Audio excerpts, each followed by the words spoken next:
यंदा मान्सून नियोजित वेळेपेक्षा 4 ते 5 दिवस आधीच केरळात दाखल होण्याची शक्यता शास्त्रज्ञांनी वर्तवली आहे. गेल्या 4 ते 5 दिवसात वातावरणात मोठे बदल झाले असून मान्सूनच्या हालचाली अंदमानात दिसायला सुरुवात होतीये.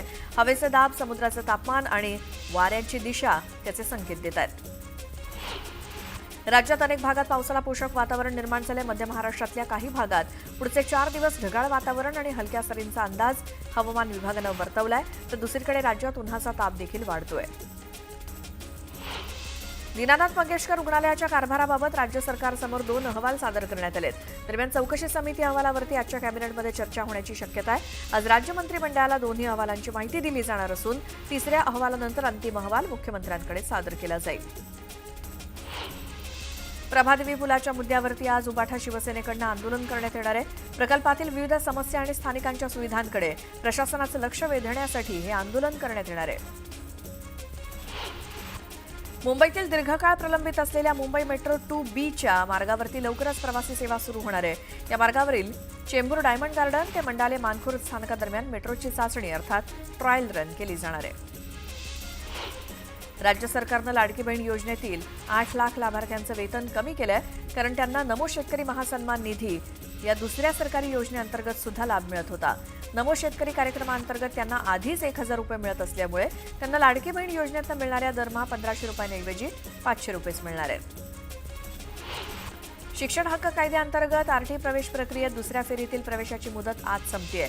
दुसऱ्या प्रतीक्षा यादीतून आतापर्यंत 1,703 विद्यार्थ्यांचे प्रवेश निश्चित झालेत, तर एकूण प्रवेश सोमवारपर्यंत 83,366 इतके झालेत. शिवसेना खासदार रवींद्र वायकर यांनी प्रथमच नवी दिल्ली इथे आंबा महोत्सव आयोजित केलाय. या महोत्सवात कोकणात उत्पादित दर्जेदार हापूस आंबा दिल्लीकरांसाठी उपलब्ध करून दिला जाणार आहे. बुधवार 30 एप्रिल रोजी होणाऱ्या या आंबा महोत्सवाला पंतप्रधान नरेंद्र मोदी उपस्थित राहणार आहेत. मुंबई एपीएमसीमध्ये बाजारात कोकण आणि परराज्यातील तब्बल 1,19,288 पेट्या आणि क्रेटची आवक झाली आहे. या हंगामातील कोकण हापूसच्या 84,000 पेट्यांची रेकॉर्ड ब्रेक आवक एका दिवसात झाल्याची नोंद आहे. सध्या 4 डझन पेटीचा दर 1,000 ते 3,500 रुपयांवरती आहे.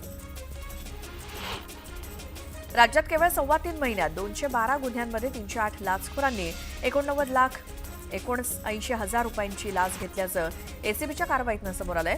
यामध्ये 30 क्लास 1 अधिकाऱ्यांचा समावेश आहे. विशेष म्हणजे राज्य सरकारच्या 47 खात्यांपैकी 30 खाती 3.25 महिन्यात लाचखोरीच्या यादीत आली आहेत.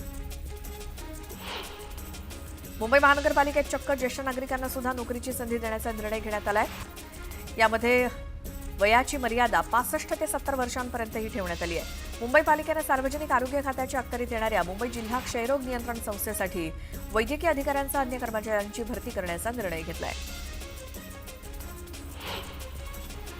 एक मोठी बातमी आहे. नागपुरातील शिक्षक भरती घोटाळ्याची व्याप्ती आता वाढत चालली आहे. उपसंचालक कार्यालयानंतर या प्रकरणाचे धागेदोरे जिल्हा परिषदेच्या शिक्षण विभागात सुद्धा असण्याची शक्यता आहे. बनावट कागदपत्रांच्या आधारे अपात्र शिक्षकाला नियुक्ती दिल्याची तक्रार करण्यात आली आहे. शिक्षण संस्थाचालक, उपसंचालक आणि उपसंचालक कार्यालयातील एका कर्मचाऱ्याच्या संगनमतानं भ्रष्टाचार करून नियुक्ती देण्यात आल्याची तक्रार करण्यात आली आहे.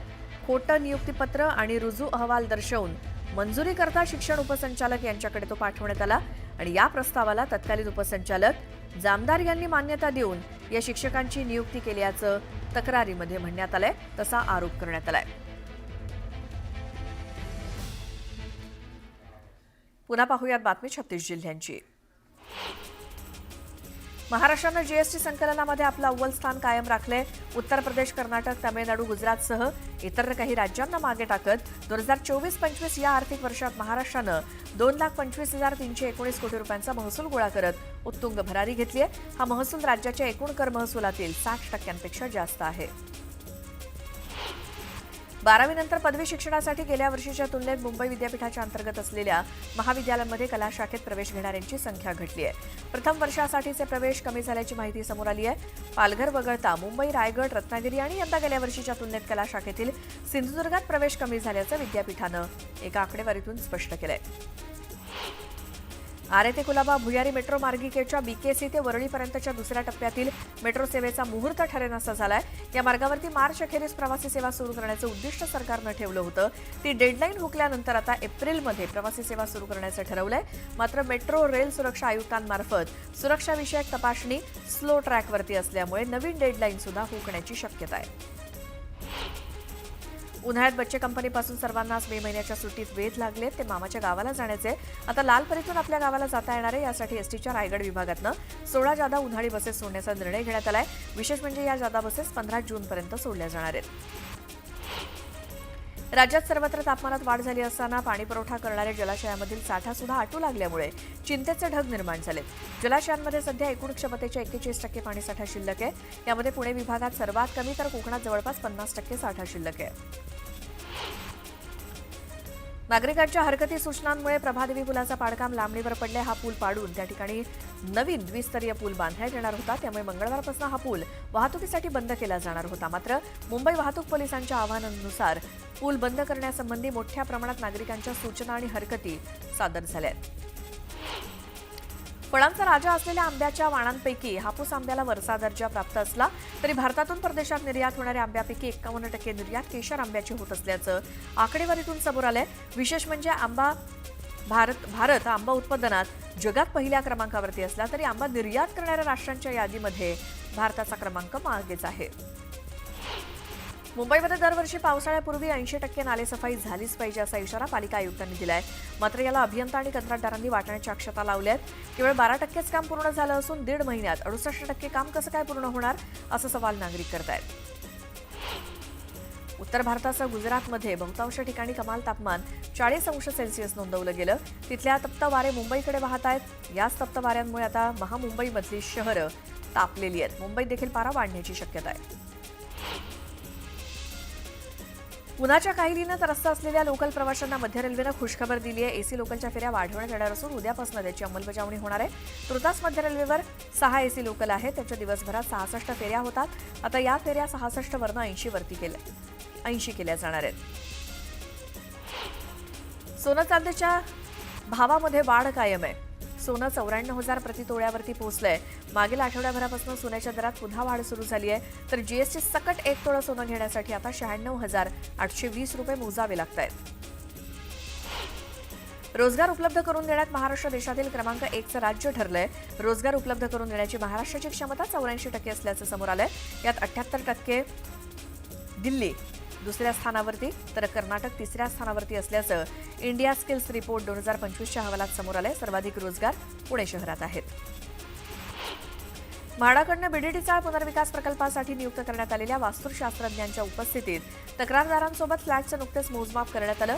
यामध्ये आरसीसी काम पूर्ण झालेल्या फ्लॅटचं क्षेत्रफळ 500 चौरस फूट भरलंय. तर फिनिशिंगचं सर्व काम पूर्ण झालेल्या फ्लॅटचं क्षेत्रफळ 490 चौरस फूट भरलं.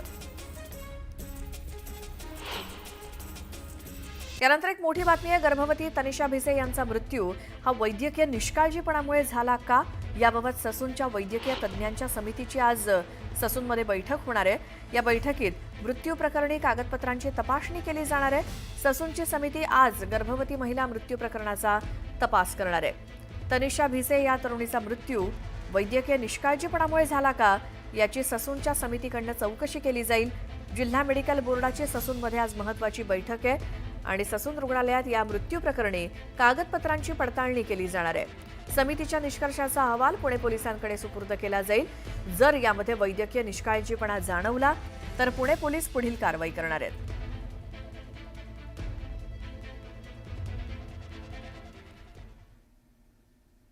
पुन्हा पाहूया बातमी 36 जिल्ह्यांची.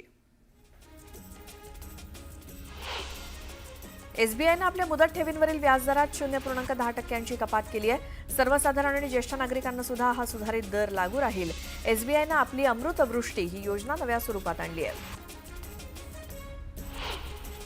पुण्यामध्ये सामान्य प्रसूतीपेक्षा सिझेरियन प्रसूतीचं प्रमाण वाढू लागलंय. गेल्या 3 वर्षात सिझेरियन प्रसूतीमध्ये सातत्यानं वाढ होते. गेल्या वर्षभरात हे प्रमाण 60% पोहोचलंय. आरोग्य व्यवस्थेतील या बदलत्या चित्राबाबत तज्ज्ञांनी चिंता व्यक्त केली आहे. नवी मुंबईतील पालिकेच्या कार्यालयामध्ये बायोमेट्रिक हजेरी मशीन्स बसवण्यात आली आहेत. यासाठी लाखोंचा खर्चही करण्यात आला. मात्र तरी देखील कर्मचाऱ्यांचे पगार रजिस्टरवरच्या हजेरीच्या आधारेच होत असल्यामुळे पालिकेच्या कामकाजावरती नागरिकांनी सवाल केलेत. पवईतील निम्नस्तरीय जलाशयातील विद्युत उपकेंद्रामध्ये बिघाड झाल्यामुळे महापालिकेच्या ऐल विभागातील कुर्ला आणि चुनाभट्टीतील काही परिसराचा पाणीपुरवठा बंद आहे, तर काही भागात कमी दाबानं पाणीपुरवठा सुरू होता. दरम्यान दुरुस्ती पूर्ण झाल्यानंतर पवई उच्चस्तरीय जलाशय क्रमांक 2 भरून पाणीपुरवठा टप्प्याटप्प्यानं सुरळीत केला जाईल. लातूर इथे रेल्वे बोगी बनवण्याच्या कारखान्यातून डबे बाहेर पडण्यासाठी आता सप्टेंबर 2025 असा कालावधी ठरवण्यात आलाय. हे काम कायनेट नावाच्या कंपनीकडे सुपूर्द करण्यात आलंय. वंदे भारतचे 1920 रेल्वे डबे बनवण्यासाठी 2 स्थायी आणि 2 निर्माण मार्गिका बनवण्यात येणार आहेत.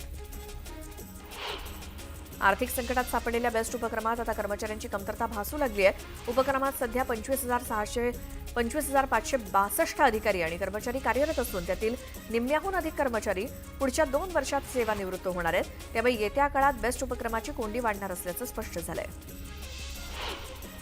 जळगाव जिल्ह्यातल्या चोपडा तालुक्यात पपई लागवडीला वाढत्या उन्हाचा फटका बसतोय. उन्हापासून बचाव करण्यासाठी क्रॉप कव्हर लावण्यात येत आहे. मात्र खर्चाच्या मानानं दर मिळत नसल्यामुळे शेतकरी आर्थिक अडचणीत सापडलेत. सोलापुरातील नीलमनगर इथे सूत गोदामाला भीषण आग लागली. आगीमध्ये सुदैवानं जीवितहानी झाली नसली तरी गोदामाचं मोठं नुकसान झालंय. दरमहा 7,500 रुपयांपेक्षा जास्त मेंटेनन्स शुल्क देणाऱ्या गृहनिर्माण सोसायट्यांमधील घरमालकांना आता 18% वस्तू आणि सेवा कर भरावा लागतोय. याकरता गृहनिर्माण संस्थेची वार्षिक उलाढाल 20 लाख रुपयांपेक्षा जास्त असायला हवी.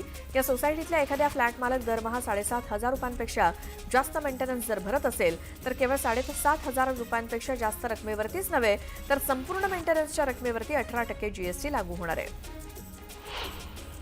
पुण्यामध्ये होणाऱ्या एमपीएससी विद्यार्थ्यांच्या आंदोलनाला अखेर पोलिसांनी परवानगी दिली. आजची परवानगी न देता पोलिसांकडून उद्याची परवानगी देण्यात आली आहे. आज विद्यार्थ्यांचं एक शिष्टमंडळ आयोगाला भेटणार आहे.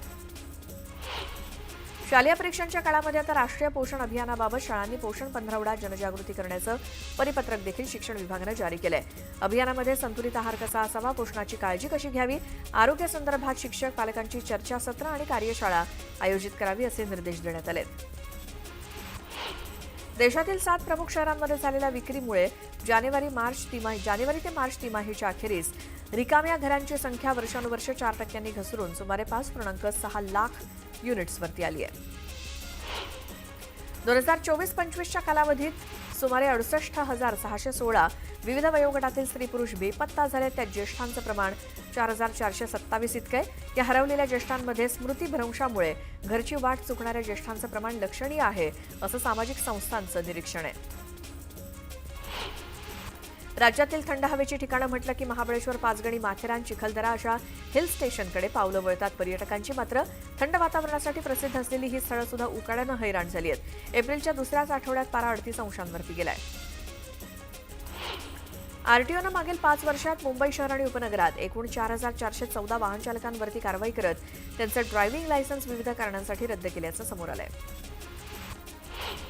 विद्यार्थ्यांच्या शैक्षणिक प्रगतीसाठी तसंच मानसिक आणि शारीरिक आरोग्याच्या दृष्टीनं शाळांमध्ये स्मार्टफोन वापरावरती तातडीनं बंदी घालण्याची मागणी करण्यात येते. या संदर्भात विदर्भ वैधानिक विकास महामंडळाचे माजी तज्ज्ञ सदस्य मंडळानं ही मागणी केली आहे.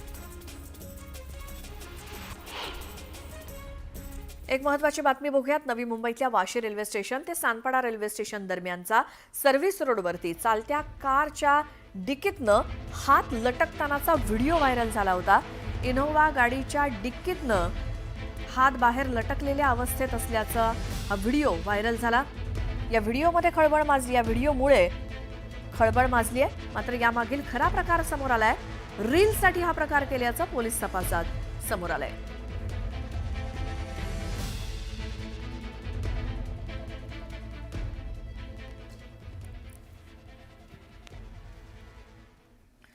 पुन्हा पाहूयात बातमी छत्तीस जिल्ह्यांची. राज्य सरकारनं नुकत्याच जाहीर केलेल्या नवीन वाळू धोरणाच्या अंमलबजावणीच्या पार्श्वभूमीवर पुणे जिल्ह्यातील नद्यांचं सविस्तर सर्वेक्षण 2 टप्प्यामध्ये करण्यात येणार आहे. लिलाव प्रक्रियेत पारदर्शकता आणि ती प्रक्रिया यशस्वी होण्यासाठी हे सर्वेक्षण वेळेत होणं सध्या गरजेचं आहे. त्यासाठी सध्या मान्सूनच्या अगोदर होणारं सर्वेक्षण लवकरच हाती घेतलं जाणार आहे. मुंबईकरांच्या प्रवासाचा 125 वर्षांपासून कणा ठरलेला एल्फिन्स्टन रोड पूल आता बंद होतोय. वाहन चालकांसाठी पर्यायी मार्ग निश्चित करून प्रशासन मोकळं झालं तरी देखील लाखो पादचारी प्रवाशांचं काय असा सवाल उपस्थित होतोय. नियोजनामध्ये ढिसाळपणा केल्यामुळे नव्या पादचारी पुलाचं काम अर्धवट आहे, त्यामुळे मुंबईकरांची गैरसोय होतेय. झोपडपट्टीमुक्त मुंबई करण्यासाठी झोपडपट्टी पुनर्वसन प्राधिकरणाकडून खासगी विकासकांच्या माध्यमातून झोपडपट्टी पुनर्वसन योजना राबवल्या जात आहेत. या योजनांना आर्थिक बळ मिळावं, त्या वेगानं पूर्ण व्हाव्यात यासाठी महाराष्ट्र झोपडपट्टी क्षेत्र अधिनियमात बदल आणि सुधारणा करण्यात आली आहे. उन्हाळ्यामध्ये पाण्याची मागणी वाढलेली असताना पाणी बचत करणं आवश्यक आहे. अति पाणी वापरामुळे आवश्यक त्या ठिकाणी पाणी उपलब्ध होत नाही. त्यामुळे पुणे शहरातील मोठ्या सोसायट्यांना महापालिका पत्र लिहून पाण्याचा काटकसरीनं वापर करण्यासाठी आवाहन करणार आहे. पुढील काही दिवसात हे पत्र सोसायट्यांना मिळणार आहे.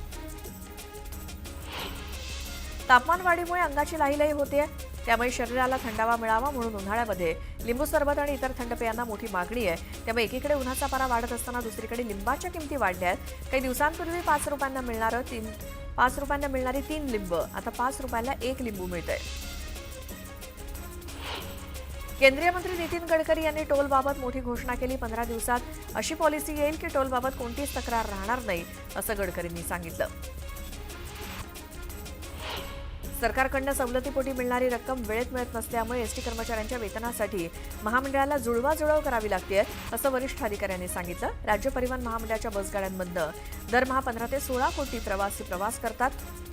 त्यात सवलतीत प्रवास करणाऱ्या विशेषतः लाडक्या बहिणींची संख्या 5 कोटी आणि ज्येष्ठ नागरिकांची संख्या 2 कोटींपर्यंत आहे. मुंबईवरती दहशतवादी हल्ल्याचा मास्टरमाइंड तहबूर राणाची एनआयए दररोज 8 ते 10 तास चौकशी करते. दहशतवादी हल्ल्यामागे कुणाचा हात होता, कट कसा रचला, कुठे रचला याची माहिती समोर यावी यासाठी सखोल चौकशी सुरू आहे. फेब्रुवारी 2025 मध्ये राज्यातील 29,29,641 बेरोजगार तरुणांनी नोकरीसाठी नोंदणी केली आहे. त्याची आकडेवारी केंद्रीय कामगार आणि रोजगार मंत्रालयाच्या नॅशनल करिअर सर्व्हिसनं नुकतीच जाहीर केली.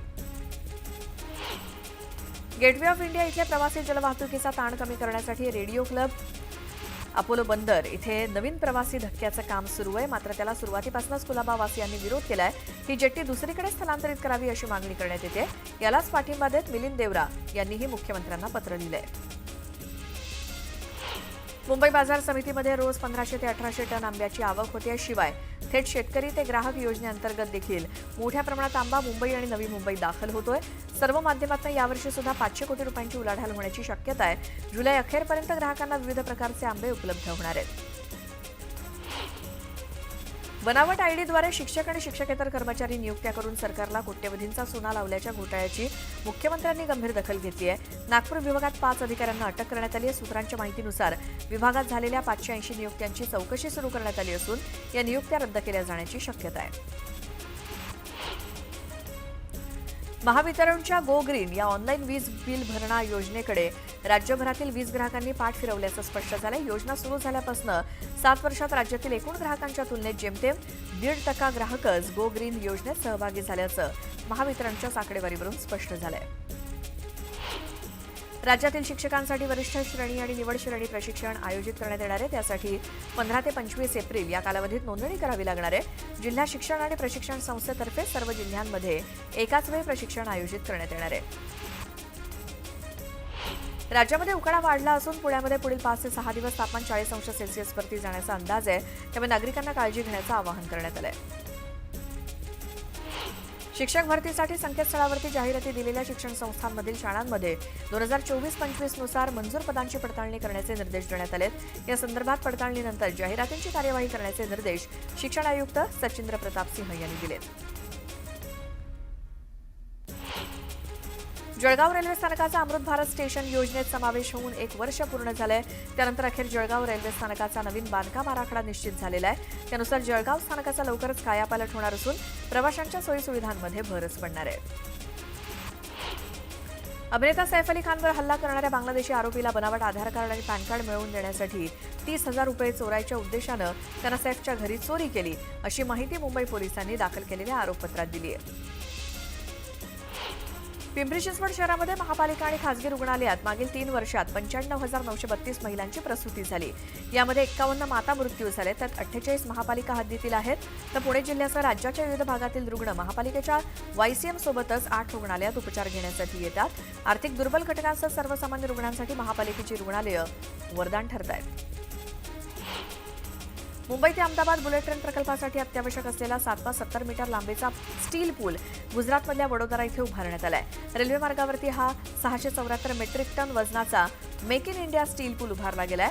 बुलेट ट्रेन मार्गावरती आतापर्यंत 7 पूल उभे केले असून 10,000 मेट्रिक टनापेक्षा जास्त वजनाचे हे पूल आहेत. यानंतर एक मोठी बातमी आहे धाराशिवमधनं. तिथे ड्रग्ज रॅकेट प्रकरणी आज कोर्टामध्ये दोषारोपपत्र दाखल करण्यात येणार आहे.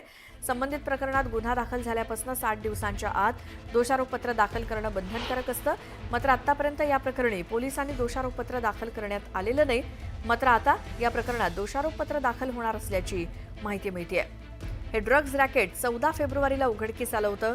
दरम्यान या प्रकरणी आतापर्यंत पोलिसांनी 35 जणांवरती गुन्हे दाखल केले असून 14 आरोपी जेलमध्ये असून 21 आरोपी फरार आहेत. तर 80 जणांना नोटीस पाठवण्यात आली आहे.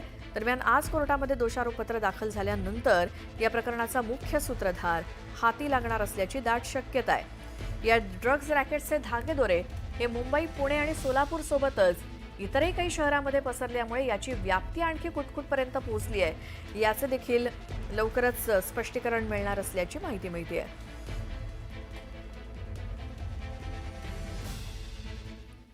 पुन्हा पाहूयात बातमी 36 जिल्ह्यांची. झोपडपट्टी पुनर्वसन प्राधिकरणाच्या रखडलेल्या 21 झोपडपट्टी पुनर्वसन योजना म्हाडाकडे सोपवण्यात आल्या आहेत. या योजनांमध्ये सर्वात मोठी मालाड मालवणी येथील 14,000 झोपड्यांचा समावेश असलेली झोपडपट्टी पुनर्वसन योजना मार्गी लावण्यासाठी म्हाडाच्या मुंबई मंडळानं पाऊल उचललंय. या पुनर्वसन योजनेसाठी सल्लागार आणि वास्तुविशारदाची नियुक्ती करण्याचा निर्णय घेण्यात आलाय. पुण्यामध्ये उरुळी देवाची परिसरात गोदामाला भीषण आग लागली. या गोदामात ऑक्सिजनच्या सिलेंडरचा साठा होता. सुदैवानं आगीत कुणीही जखमी झालेलं नाही. मात्र या आगीत गोदामाचं मोठं नुकसान झालंय. लोणावळ्यातील भाजे ग्रामपंचायतीमध्ये गेल्या 2 महिन्यांपासून ग्रामसेवकच नसल्यामुळे गावातील शासकीय विकास कामं ठप्प झाल्याची परिस्थिती आहे. भाजे गावचे ग्रामपंचायत ग्रामविकास अधिकारी मोहिनी दौंडकर या रजेवरती गेल्यामुळे त्यांच्या जागी नव्या ग्रामसेवक अधिकाऱ्यांची नियुक्ती करण्यात आली.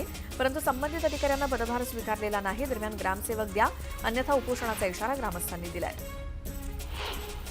नागपुरात बनावट कागदपत्रांच्या आधारे मुख्याध्यापकपदी नियुक्त करण्यात या नियुक्ती प्रकरणामध्ये शिक्षण उपसंचालक उल्हास नरडसह एकूण 5 जणांची पोलीस कोठडी आज संपतीये. त्यांना आज पुन्हा रुग्णालयात हजर केलं जाणार आहे. सांगलीमध्ये शिवप्रतिष्ठानचे संस्थापक संभाजी भिडे गुरुजी यांच्यावरती भटक्या कुत्र्यानं हल्ला केला. शहरातील माळी गल्ली या ठिकाणी हा प्रकार घडला. रात्री 11च्या सुमारास एका धारकऱ्याच्या घरी जेवणाचा कार्यक्रम आटपून घरी जात असताना कुत्र्यानं चावा घेतला. मिरज तालुक्यातल्या कुची फाटा इथे एका 18 चाकी ट्रकनं महिलांनी भरलेल्या टेम्पोला धडक दिल्यामुळे अपघात झाला. या भीषण अपघातात 3 महिलांचा मृत्यू झाला असून 9 जण जखमी आहेत. जखमींवर शासकीय रुग्णालयात उपचार सुरू आहेत. 6 महिलांच्या क्रूनं अंतराळामध्ये झेप घेतली. फक्त महिलांच्या या क्रूनं 14 मिनिटं अंतराळात प्रवास करून इतिहास घडवला. याआधी फक्त महिलांचा समावेश असलेल्या क्रूनं 62 वर्षांपूर्वी 1963 मध्ये अशी कामगिरी केली होती. ब्लू ओरिजिनच्या न्यू शेपर्ड सब ऑर्बिटलनं pop singer Katy Perry, Jeff Bezos यांची पार्टनर लॉरेन सांचेज यांच्यासह 6 महिलांना घेऊन उड्डाण केलं. पालघरमध्ये घरात चोरी करून पळणाऱ्यांना तरुणीनं चांगला सिंगा दाखवला. चोरी करून पळणाऱ्या 2 पैकी एका चोरट्याला तरुणीनं चोप देत पोलिसांच्या हवाली केलं. या घटनेत तरुणीही जखमी झाली आहे. पार्किंगची समस्या सोडवण्यासाठी सध्या पालिकेनं शहरामध्ये ठिकठिकाणी स्वयंचलित वाहनं उभारण्याचं निश्चित केलंय. त्याच अनुषंगानं वाहनतळ उभारण्यास मंजुरी देण्यात आली आहे. आणि मात्र माटुंगा इथल्या वाहनतळाला स्थानिकांकडून विरोध होत असल्यामुळे पालिका वाहनतळाचा प्रस्ताव गुंडाळण्याच्या तयारीत आहे. वीरानाथ मंगेशकर रुग्णालयाकडे मिळकत कराचे तब्बल 22 कोटी रुपये थकीत असल्यामुळे पुणे महानगरपालिकेने या रुग्णालयाला जप्तीची नोटीस पाठवली आहे. 2 दिवसात रक्कम जमा करावी अन्यथा पुढील कारवाई केली जाईल असा इशारा दिलेला होता. या थकीत मिळकत कराबाबत येत्या 2 दिवसात पालिकेमध्ये सुनावणी होणार आहे. उन्हाळी सुट्ट्यांमध्ये सहलीचा आनंद घेण्यासाठी पुणे महानगर परिवहन महामंडळाकडून पर्यटकांसाठी खास पर्यटन बस सेवा सुरू केली आहे. त्यामुळे यंदाच्या उन्हाळी सुट्ट्यांमध्ये या वातानुकूलित पर्यटन बस सेवेचा पर्यटक आणि भाविक तसंच प्रवाशांनी लाभ घ्यावा असं आवाहन पीएमपी प्रशासनाकडून करण्यात आलंय. मध्य रेल्वेवरील शिवस्थानकासमोरील वाहतूक पूल हा गेल्या 8 महिन्यांपासून बंद आहे. धारावीतील शिवस्थानकामध्ये म्हणजे सायन्स स्थानकात जाण्यासाठी असलेला भुयारी मार्ग बंद करण्यात आलाय. पूल पाडण्याच्या कामामुळे अनेक मार्ग बंद करण्यात आल्यामुळे स्थानकात ये जा करताना प्रवाशांची दमछाक होतीये. भाजपच्या माजी खासदार नवनीत राणा यांनी ममता बॅनर्जींवरती जोरदार प्रहार केला. पश्चिम बंगालमध्ये सत्तेवर आल्यापासून ममता दीदी यांनी हिंदूंवरती अत्याचार केलेत. जेव्हा जेव्हा निवडणुका येतात तेव्हा तेव्हा हिंदूंच्या घरांवरती हल्ले केले जातात. त्यामुळे गरज पडल्यास पश्चिम बंगालमध्ये जाणार असल्याचं राणा म्हणाल्या. एकनाथ खडसेंना नोटीस पाठवल्याप्रकरणी विचारलं असता मंत्री गिरीश महाजनांनी बोलणं टाळलं. माध्यमांशी न बोलताच गिरीश महाजन जळगावहून मुंबईकडे रवाना झाले. सलमान खान धमकी प्रकरणात मोठी अपडेट समोर आली आहे. पोलिसांनी बडोद्यातल्या एका संशयिताची ओळख पटवली. 26 वर्षीय संशयित हा मानसिकदृष्ट्या आजारी असल्याची माहिती मिळाली. पोलिसांनी त्याला नोटीस बजावत चौकशीसाठी मुंबईत बोलावलं. रणजित कासले विरोधात बीडच्या शिवाजीनगर पोलीस ठाण्यामध्ये गुन्हा दाखल झालाय. सोशल मीडियावरील पोस्ट प्रकरणात अॅट्रॉसिटी अंतर्गत गुन्हा दाखल झालाय. निलंबित पोलीस उपनिरीक्षक रणजित कासले लोकसभा निवडणुकीदरम्यान त्यांनी आक्षेपार्ह विधान केलं होतं. जळगाव शहरामध्ये काही तरुणांमध्ये राडा झाला. त्यानंतर जखमी तरुणांना उपचारासाठी जिल्हा रुग्णालयात दाखल करण्यात आलं. उपचारादरम्यान पुन्हा दोन्ही गट आमने-सामने आले. डॉक्टर आणि पोलिसांसमोरच हे तरुण पुन्हा भिडले. याचा व्हिडिओ सोशल मीडियावर व्हायरल होतोय.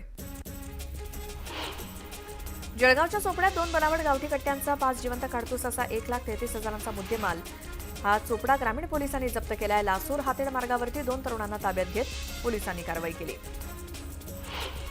वाशिमच्या शिरपूर करंजी मार्गावरती मालवाहू मिनी ट्रकला अचानक आग लागली. शेतातील गवत पेटल्यामुळे ही आग लागल्याचा अंदाज वर्तवण्यात आलाय. दरम्यान अग्निशमन दलानं आगीवरती नियंत्रण मिळवलं. नेवासा पोलिसांनी मावा बनवणाऱ्या 3 कारखान्यांचं 12 ठिकाणी एकाच वेळी छापा टाकला. या कारवाईमध्ये बंदी असलेला गुटखा आणि सुगंधी तंबाखू, सुपारी, मावा आणि मावा बनवण्याच्या मशीनसह 3.25 लाखांचा मुद्देमाल जप्त केला. सोलापुरातल्या कुंभार येथे एसटी बसला भीषण आग लागली. अक्कलकोटहून कुर्डुवाडीच्या दिशेने जात असताना ही घटना घडली. इंजिनमधनं धूर येत असल्याचं लक्षात येतात चालकांना रस्त्याच्या बाजूला बस थांबवत प्रवाशांना खाली उतरवलं. त्यामुळे मोठा अनर्थ टळला. सांगलीच्या बिसूर येथे खासदार चषक राज्यस्तरीय प्रो कबड्डी स्पर्धा पार पडल्या.